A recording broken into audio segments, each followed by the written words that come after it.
Well, would you look at that, they released Kinda and Tiziano back to back. Hoping you guys actually save up 9,000 rupees for a situation like this. The long-awaited Tiziano is here, also along with someone else, but that doesn't matter. Tiziano is Tiziano and he's here, and he is very, very good. In short summary, Tiziano essentially is a Dagger Team Enabler, but on top of being a Dagger Team Enabler, his buff is quite generic actually. It's not like a Bocciolo case where he's only good in Dagger Team. Because of this type of buff, it's actually very useful to actually go everywhere. So the first reason why Tiziano is so good, his Dagger Implant mainly complements his skill and his EX skill in the name more... I just give up, I can't pronounce Italian's name. But even so, this is a one-hit skill that hit an implant at the 6th stack of Dagger Implant. And what that means, since there's Talok EX in the game already, is that you get to the dagger weakness on the enemy until the weakness stack on the enemy is consumed. Now, usually, this is okay. I mean, if you use this with someone like Dolcinaea or Arion, or who else is a good dagger unit that's not isn't Kinda? Well, if it's before Kinda, the skill would help enable those characters to be good. However, we also coincidentally have one very OP broken dagger DPS in the game right now. The skill essentially just enables Kinda to be able to bring everywhere to a fight where even if the enemy isn't with the dagger, that does not matter because you have Tiziano to help Kinda. Also, to mirror his Bocciolo kit, he also has Uragano. Uragano is a 5-hit AoE win, barely very low potency, but very reminiscent of Bocciolo Replica, which is like 4-hit win. The exact same, except one is one more hit. This is just true power creep right here. Also, in addition to enable Kinda with the Dagger Implant stuff, he also has buff that is also really good. Essentially, he has two type of buff named Joke, Dirty Joke, and Witty Joke. In cases where you only have one DPS on your team, you want to use Dirty Joke because it's much more better and it also has the guaranteed crit on it. However, Witty Joke is better if you want to also use damage cap and also combine it with the EX skill. And this is important and why Tiziano is so good beyond just being a Dagger Implant character. This is a generic buff. This is a physical attack buff and a crit damage buff. It's not a dagger damage buff. If it was, then Tiziano's use would be limited, but because the fact that he gives guaranteed crit to an allies and he gives critical damage up, this is essentially he gives 30% damage up and 30% attack up to any physical DPS character on your team. So therefore you can use Tiziano on any DPS who is a physical DPS. And then there's his EX skill, which like I say again, I think the only situation where you want to bring both Dirty Joke and Witty Joke is that you want to conserve the EX skill, like in a Cascade battle, where you bring, you want to conserve the EX skill until like the very last battle, right? Then in that case, then it's fine to bring both Dirty Joke and Witty Joke, but most of the time you only bring one of those type of buff, and then you combine it with the EX skill to cap out the buff. The EX skill grants all allies on your team 20% attack up, crit damage up, guaranteed crit, and also 6 stack of Dagger Implant. Really strong with Kinda. Again, it's still critical damage up, so the buff is very generic. However, you only use this in follow with his ultimate, and his ultimate is mostly buffing dagger stuff, so... And all of his passive is very strong too. His skill, his passive, his ultimate, all of them are very strong. His notable passive number 1 is that whenever any front or ally break an enemy, also inflict the enemy with 15% dagger resistance down. Really good. Passive rest down is always really good. Second passive grant buff to the front row based on the number of thieves you have on your team. Preferably, it's kind of hard to fulfill this requirement. Actually very indirect buff to Billy, because Billy actually can't be in the team to satisfy the 3-star requirement for Cascade Battle, and also satisfy the requirement for Tiziano second passive buff. The more thieves you have, the more stuff you get. At 4 thieves you get the 1.4 crit, which is your crit deal 1.4 damage instead of 1.25 damage. These buffs are good, they are not mandatory, so you just want to run Tiziano and Kinda as the only 2 thieves on your team, that's fine too. The other 2 buffs is good, but it's not like a mandatory must-have, so... And then his ultimate is a really good ultimate. You probably want to U-turn this. His ultimate, support ultimate, debuff everyone by 10% dagger resistance down, front row 10% dagger damage up. His debuff and buff 10% and 10%, so technically like 20% total. Also grant everyone Ganti crit, which is, he gave a bit too much Ganti crit now because his ultimate give Ganti crit and then his EX skill give Ganti crit. So you have like 2 type of Ganti crit, but it's fine though. I guess the extra crit is fine, but it's just too much crit. Now here's a fun combo with Kaina and Tiziano, assuming you have both U10. If you don't, then I just hope you bring Aluan to substitute for the missing charge.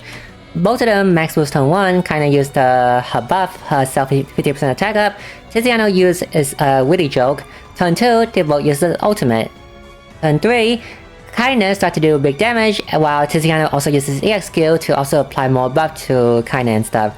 And then there you go. Starting from turn 3 with Kaina and Tiziano, Kaina will do big damage. Doesn't matter if the enemy switch to dagger or not, because his EX skill also applies 6 stack of dagger implant. Now, I would say there is one weakness though, is that do be warned to use the weakness implant carefully, because how do I say this?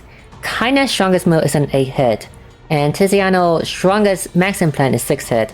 So most of the time, to fit in the hit requirement, you might want to change her 8 hit for the 5 hit random that also inflict dagger resistance down, or either that or use 2 hit.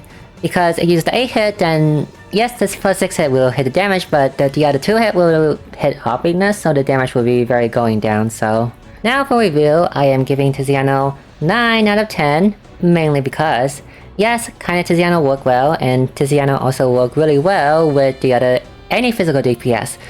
However, problem, Potis is not that far away. He's like in the next 8 units to be released. Second of all, I don't play the other server much, but I heard that there's a very powerful audios coming to the global server eventually. So, and also there's competition in global. Spear team is strong and it's not that far from Dagger team. Kaina and Tiziano was very dominating. Since the moment Tiziano was released, like for the next 5 months before Potis, everywhere you go, you bring Kaina and Tiziano. They were extremely dominating, to the point where I actually regret skipping Tiziano on the first run because I'm doing Cascade, and you know how inconvenient it is? You can just like bring Kaina, but you don't have Tiziano, so Kaina can just not abuse every fight. They just, I need Tiziano! I need Tiziano! So I can just use Kaina to just destroy everyone. So yes, Kaina Tiziano is very strong, is because he enabled like one of the best DPS in the game, so. However, unlike JP, there's unit that's been buffed here, and also he's released a bit late. Quite late. So therefore, I'm giving him 9 out of 10. If he was released sooner, I would give him 10 out of 10, but no. Do note that he will still see play when Potis arrived. When Potis arrived at first in JP, it was like Potis Media, Kaina Tiziano, I think was the team. But the moment Black Knight, Black Maiden arrived into the meta, that's when both Tiziano and Kaina start to fall off, so you still have time even when Potis arrived. It's when the Black Maiden Black Knight duo arrive, that's when he will see less play. The other unit who has come alongside with Tiziano is Dolcinaea, which they do not share a banner, and in this one case, very good that they do not share a banner, because imagine you want to pull for Tiziano, but like you get like 3 Dolcinaea instead. Dolcinaea is a dancer DPS, a fire and wind DPS. She similar to Erica in that they both have a style shift mechanic, and the skill is similar to that. Well, also Erica plus the Dorena, because like they both do 2 element of damage. They both have shift form. Well, one has shift form, one do 2 element of damage, but she isn't that super powerful though. So first of all, her main skill, she has some very strong skill and buff. She has some quite strong potency single hit, 2-hit attack with the fire attack and the wind attack. However, there is a problem, which I will talk later, but these skills are 2-hit. As for her passive, she has 2 separate forms, and again, these 2 forms do different things. If she's in her normal form, which is her dancer form, every time she do an attack, she will do a 2-hit area attack of that element. So if she do fire, she do 2-hit fire. If she do wind, she do 2-hit wind. If she's in the diva form, she won't do that anymore. However, she will gain self-potency up by 100%, and also 100% more SP consumption. Also some other buff too. Now you might think that in the other form, wow, 2-hit and 2-hit is really good, right? Well yes, 2-hit and 2-hit is really good, it's 4-hit. Wait, it's 4-hit? Wait, that still sucks, isn't it? Now here's the problem with Dolcinaea, okay? Dolcinea's strongest, you want to do big damage with Dolcinaea, you have to be in your diva form. And your diva form doesn't have the AoE attack the FUA AoE attack, your diva form is stuck with a 2-hit. Dolcinaea doesn't have that. Like she do have some strong AoE attack, but that's in her normal form, her dancing form, where she does not have the self potency up. And in her diva form, she does not have the FUA, and she only has like a strong 2-hit, and that's not it.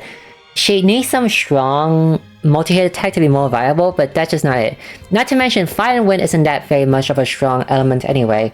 So her weaknesses are not that good of an element, and also severely lack of multi-hit attack. But she does have a very good ultimate though, but a very good ultimate on a very mediocre unit doesn't really do it for you. But cool animation though, quite a budget of what she did in Octopath 2, but still cool though. For Dolcinaea, I'm giving her a 6 out of 10. The only good thing about Dolcinaea is that she does not share a banner with Tiziano. So yes, again the problem is, her element isn't good, Fire and Wind, and she is severely lacking multi-hit. If you want a strong 2-hit attack anyway, you might as well just bring Kaina and Tiziano and just like do the 2-hit that Kaina has, so yeah, she just isn't that good. Again, she has 1 saving grace though, is that she can just go join Basho EX in the drop tower as the super niche, not that super useful team. You can make it work, but not that very powerful team. But still somehow dominating very much in drop tower because you have very much limited unit restriction there, so... And finally, as usual, here are the upcoming 8-unit preview coming to the game. Again, the score isn't final. They might get above, or they might get a different order release that it might impact the rating. Do be on the lookout for media though, because I do think that they might delay Pardis and Seraphina banner to December because that's when the anniversary for the game is. So they might release the other unit first, and that might include media. And media is one of the must-have unit in my opinion. So do be lookout for media and also Pardis in the future.